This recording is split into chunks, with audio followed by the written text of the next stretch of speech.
America के साथ आपने वैर ले लिया है और अमेरिका आपके साथ वो करेगा जो आपकी सोच है। अब मसला कुछ इस तरह से है कि पाकिस्तान ने भी तुर्की की राह पकड़ ली है और वो हमारी मईशत के साथ क्या करेंगे समझ तो आप गए होंगे।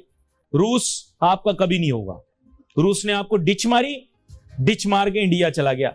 चीन आपके किसी काम नहीं आया। टू बी वेरी फ्रैंक, अभिनंदन को आपने अकेले पकड़ा। आपने सीपेक का मंसूबा सिर्फ नोटू के लिए नहीं बनाया था, यह मैं आपको क्लियर बता दूं। कश्मीर और नदर्न एरियाज का एक हिस्सा है अक्साई चीन, जो कि बुनियादी तौर पे ट्राई पेट्रियट डिस्प्यूट था, यानी इंडिया, पाकिस्तान और चीन के दरमियान। पाकिस्तान ने वॉलंटरीली अक्साई चीन के हवाले कर दिया। अच्छा काम किया। वैसे जब उन्होंने हमला किया इंडिया वालों ने, सर्जिकल स्ट्राइक, चाइना कहा था अरे यार सुनो लब नहीं रहा, लबदा नहीं। काम के टाइम ये वो वाला दोस्त है जो लबदा नहीं। फिर जाना पड़ता है आईएमएफ के बाद, दे दे वहां दे दे, टांग टूट गई, हाथ टूट गया, बाजू खराब है, पैसे दे दो, आईएमएफ के आगे मांग तांग। इसको अपनी तरफ से हीरो बनने की कोशिश नहीं करो। आईएमएफ के पास आप भिखारी बन के ही जा रहे हो। सर आपको इंटरप्ट कर रहा हूं कि आपने 6 अरब डॉलर के बदले में आपने पूरा मुल्क भेज दिया। और ये मैं नहीं कह रहा, ये गवर्नमेंट के जो आप गवर्नर साहब उन्होंने कहा जी 6 अरब डॉलर के बदले आईएमएफ ने हमसे सब कुछ लिखवा लिया।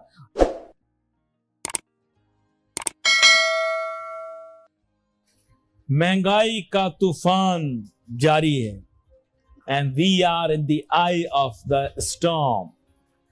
मसला कुछ ऐसा है कि जनाबे वाला डॉलर हर हद पार कर रहा है और अपनी हद से पार हो गया। मसला सिर्फ एक मसला यहां यह बैनुल अक़वामी सतह पर आपको बता रहा हूं, जिसे इंटरनेशनल पॉलिटिकल इकोनॉमी कहते हैं। अमेरिका के साथ आपने वैर ले लिया है और अमेरिका आपके साथ वो करेगा जो आपकी सोच है। आप अकेले नहीं हैं, आप जैसे और भी हैं एब्सोल्युटली नॉट वाले, आपकी तरह और भी हैं अर्तुगल, आपकी तरह और भी हैं बारबरोस, जो कोशिश कर रहे हैं किसी तरह के वेस्ट से टकरा जाएं। और आप टकराएंगे तो नुकसान तो दोनों का होगा। लेकिन मसला यह है कि वो जो तुर्की के साथ कर रहे हैं, तुर्की की मईशत का बेड़ा गर्क कर दिया उन्होंने, यकीन करें, बेड़ा सत्यानाश कर दिया है। उनकी करेंसी जो है लीरा, उसका बेड़ा गर्क कर दिया और उनके मुल्क की मईशत का बेड़ा गर्क करके रख दिया। क्यों? वो वेस्टर्न एलाई तस्वुर किए जाते, मैं आपको बताऊं क्यों। क्योंकि वो नहीं चाहते कि कोई यार हमारी इस बैनुल अक़वामी मईशत में हमें आंखें दिखाए, साथ चले, कोई बात नहीं। लेकिन अब मसला कुछ इस तरह से है कि पाकिस्तान ने भी तुर्की की राह पकड़ ली है और वो हमारी मईशत के साथ क्या करेंगे समझ तो आप गए होंगे। अच्छा, ये मैं आपको बता दूं, फिर मैं वही चीज दोहराऊंगा जो मैंने कल दोहराई थी। अमेरिका 100 गुना बेहतर है बाकी मुमालिक से जो आपके साथ इत्तेहाद बनाना चाह रहे। रूस आपका कभी नहीं होगा। रूस ने आपको डिच मारी, डिच मार के इंडिया चला गया। इंडिया कल से डिस्को डांस कर रहा है कि रूस हमारी तरफ वापस आ गया, रूस हमारी तरफ वापस आ गया। चीन आपके किसी काम नहीं आया। टू बी वेरी फ्रैंक, अभिनंदन को आपने अकेले पकड़ा। आपने सीपेक का मंसूबा सिर्फ नोटू के लिए नहीं बनाया था, यह मैं आपको क्लियर बता दूं। कश्मीर और नदर्न एरियाज का एक हिस्सा है अक्साई चीन, जो कि बुनियादी तौर पे ट्राई पेट्रियट डिस्प्यूट था, यानी इंडिया, पाकिस्तान और चीन के दरमियान। पाकिस्तान ने वॉलंटरीली अक्साई चीन के हवाले कर दिया। अच्छा काम किया वैसे, ताकि चीन मुतमईन हो जाए और हम उनका हिस्सा जो है वो उनको वापस से लौटा दें। पाकिस्तान इस हद तक गया।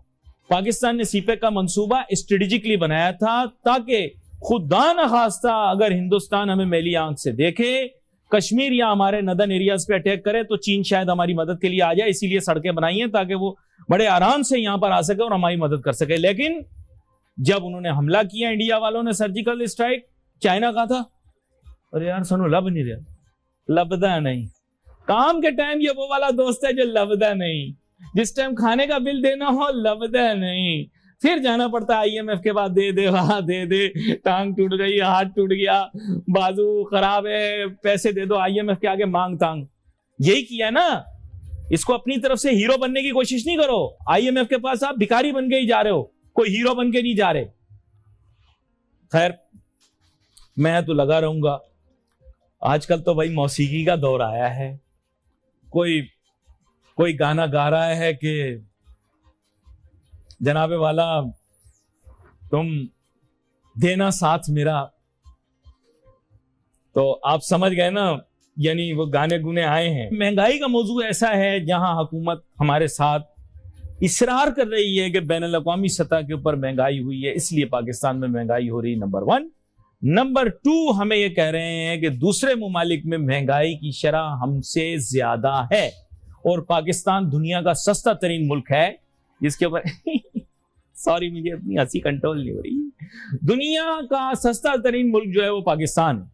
तो इसके ऊपर मैंने कोशिश की कि मैं संजीदा हूं, लेकिन जब बात ही मुझे गैर संजीदा लग रही तो मैं कैसे संजीदा हूं। एनीवे, हो सकता है मैं गलत सोच रहा हूं। डॉक्टर मोहम्मद शहबाज साहब, बराह रास्त इस सवाल के साथ आपके पास आता हूं, क्या पाकिस्तान दुनिया का सबसे सस्ता मुल्क है? क्या हमारे से ज्यादा सस्ता मुल्क दुनिया में और कोई नहीं है? और महंगाई की शरह क्या सबसे कम पाकिस्तान के अंदर है? सारी दुनिया में महंगाई बहुत ज्यादा है, इसके बारे में हमें थोड़ा सा बताइए, फिर मैं आगे चलूंगा। जी बहुत शुक्रिया अली भाई। मेरे ख्याल में जैसे वो कह रहे हैं कि मुझसे संजीदा नहीं हुआ जा रहा इस बात के ऊपर, तो ये कहना ही गैर संजीदा है कि दुनिया के बाकी मुमालिक जो है वहाँ महंगाई पाकिस्तान से ज़्यादा है, और पाकिस्तान अभी भी इन हालात में जहाँ तकरीबन मेरे एस्टिमेट्स के मुताबिक इन्फ्लेशन 25% से 30% आ चुका है। अब ये बात करें तो जाहिर सी बात है वो हंसी तो आती है। दुनिया में जब हम कंपैरिजन करते हैं अपना, तो हमें जो पर कैपिटा इनकम है उसके साथ भी कंपैरिजन करना चाहिए कि लोगों के जो सोर्स ऑफ इनकम है वो क्या है। हमेशा जब लोग महंगाई महसूस करते हैं वो उसी वक्त होती है जब लोगों के सोर्स ऑफ इनकम नहीं होते, क्योंकि इनकम जब जब आपकी बढ़ती जाती है तो चीज़ें महंगी भी, तो लोग उसको बर्दाश्त कर लेते हैं, जिसको हम कुव्वत बर्दाश्त कहते हैं। अब हमारे यहाँ ये हो रहा है कि लोगों की आमदन जो है वो स्टक हो गई है, चीज़ों की कीमतें जो वो डे बाय डे वो बिल्कुल मैं कहूँगा रॉकेट की स्पीड से वो बढ़ती जा रही हैं, तो जाहिर सी बात है वो लोग चीखेंगे। अब ये है कि हमारे यहाँ जो मिनिमम वेज रेट है अगर देखा जाए तो 20 से कुछ कल लगभग इसके आसपास 20-22 के लगभग, लेकिन अब यही जो मिनिमम वेज है यूरोप की बात करें वहाँ 1200 यूरो जो मिनिमम वेज है, 1200 यूरो को आप 200 से मल्टीप्लाई कर लो, आपको खुद ही अंदाजा हो जाएगा कि उनका इनकम लेवल क्या है और हमारा इनकम लेवल क्या है। जहाँ ये बात करते हैं जी दुनिया के बाकी मुमालिक जो महंगे हैं, आप चाइना में देखें वहाँ इन्फ्लेशन रेट क्या है, आप अपना इन्फ्लेशन रेट देख लें तो आपको खुद अंदाजा हो जाएगा इन चीज़ों का। मेरा ख्याल है कि हम हमारी अब ये आदत बन चुकी है कि हर एक चीज को मैनिपुलेट करो और जिम्मेदारी जो अपने ऊपर हमने लेनी है उसको बाहर पे डाल दो। दूर जाने की जरूरत नहीं, खाली चाइना और इंडिया का देखिए, इंडिया का 4.5 है और इंडिया का 4.5 है और चाइना का 1.5 है। हमारा जो इन्फ्लेशन रेट है वो जैसे डॉक्टर शहबाज बात करें, मेरा ख्याल इतना ही होगा। और आप जब इकोनॉमीज को देख रहे होते हैं तो बहुत सारे फैक्टर्स होते हैं, आपकी पर कैपिटा इनकम, आपका जीडीपी साइज, आपका लिविंग स्टैंडर्ड, वो सारी चीजें काउंट होती हैं। तो अब ये नहीं कह सकते पाकिस्तान बड़ा कोई सस्ता मुल्क है। मेरा ख्याल है पाकिस्तान में इस वक्त जो महंगाई है वो इतनी ज्यादा है और उसकी सोल जो रिस्पॉन्सिबिलिटी है वो मैं नहीं ख्याल है वो मैं इमरान खान पे डालता हूँ। It is the total failure of state bank of Pakistan. इस वक्त पूरी दुनिया की जो सेंट्रल बैंक हैं वो इन्फ्लेशन को फाइट करने के लिए आगे आए हैं, कोई गवर्नमेंट नहीं आगे आई। तो in our case our State Bank has totally messed up with the monetary policy.